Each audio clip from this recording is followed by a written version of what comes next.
নমস্কার বন্ধুরা, আমি সুপ্রিয়া। আজ আবারও একটি নতুন রেসিপিতে সকলকে জানাই স্বাগত। তো এর জন্য আমি প্রায় 200 গ্রাম সুজি একটা পাত্রে নিয়ে নিলাম, আর 200 গ্রাম মসুর ডাল আগে থেকে জলে ভিজিয়ে রেখেছিলাম, সেগুলোই জল ঝরিয়ে তুলে নিয়েছি।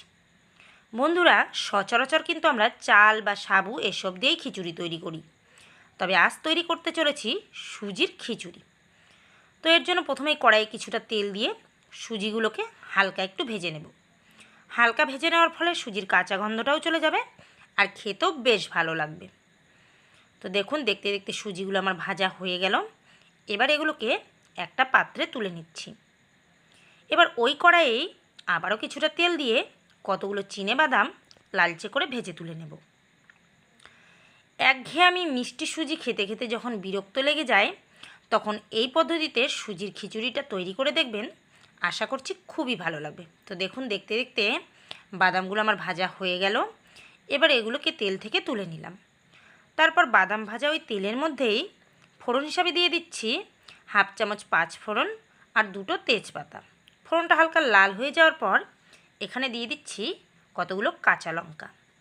ঝালের পরিমাণটা যে যার পছন্দ অনুযায়ী বাড়িয়ে কমিয়েও নিতে পারেন, তাতে কোনো সমস্যা নেই।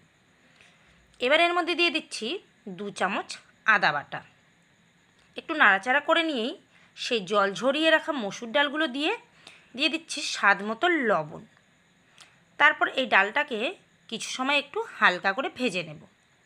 ডালটা ভাজা হয়ে যাওয়ার পরেই এর মধ্যে দিয়ে দেব জল।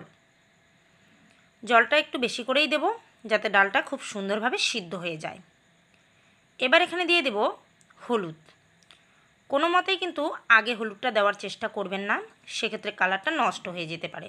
এই পর্যায়ে এসেই হলুদটা দিয়ে একটা ঢাকনা দিয়ে ঢেকে দিচ্ছি। কিছু সময় পর ঢাকনা তুলে নেওয়ার পর দেখুন, খুব সুন্দরভাবেই ডালগুলো কিন্তু সিদ্ধ হয়ে গেছে। এবার সেই ভেজে রাখা সুজিগুলো এইভাবে হাত দিয়ে খুব সুন্দর করে ছড়িয়ে দেব। এইভাবে দেওয়ার ফলে দলা পেকে যাওয়ার সম্ভাবনাটা খুবই কম, তাই এইভাবে দিয়ে খুন্তি দিয়ে এইভাবে অনবরত নাড়াচাড়া করে নিয়ে দিয়ে দিলাম আরও কিছুটা জল। যেহেতু সুজিটা সিদ্ধ হওয়ার ব্যাপার আছে, তাই এখানে আরও কিছুটা জল দিয়ে দিলাম। তা না হলে সুজিগুলো সিদ্ধ না হয়ে কিন্তু দলা পেকে যেতে পারে। তো দেখুন, এইভাবে আরও কিছু সময় এটা ফুটিয়ে নিয়ে ঠিক নামানোর আগে আগে সেই ভেজে রাখা বাদাম আর দিয়ে দিচ্ছি প্রায় 2 চামচের মতো ভাজা জিরের গুঁড়ো দিয়ে এইভাবে নাড়াচাড়া করেই এটা নামিয়ে নিলেই তৈরি হয়ে গেল সুজির খিচুড়ি। তবে হ্যাঁ, এখনও কিন্তু পুরোপুরি কমপ্লিট হয়নি। এটাকে নামিয়ে নিয়ে আমি উপর থেকে কিছুটা ঘি ছড়িয়ে দেব। ঘিটা নামিয়ে নেওয়ার পরে দিলেই বেশি টেস্টি হয়। তো বন্ধুরা, যদি ভালো লাগে অবশ্যই একবার বাড়িতে ট্রাই করবেন, আশা করছি খুবই ভালো লাগবে। আর দেরি করব না, আজ এ পর্যন্তই। পরবর্তী কোনো ভিডিও নিয়ে আবারও আপনাদের সামনে চলে আসব। ততক্ষণ ভালো থাকবেন, সুস্থ থাকবেন আর এইভাবেই আমাদের পাশে থাকবেন।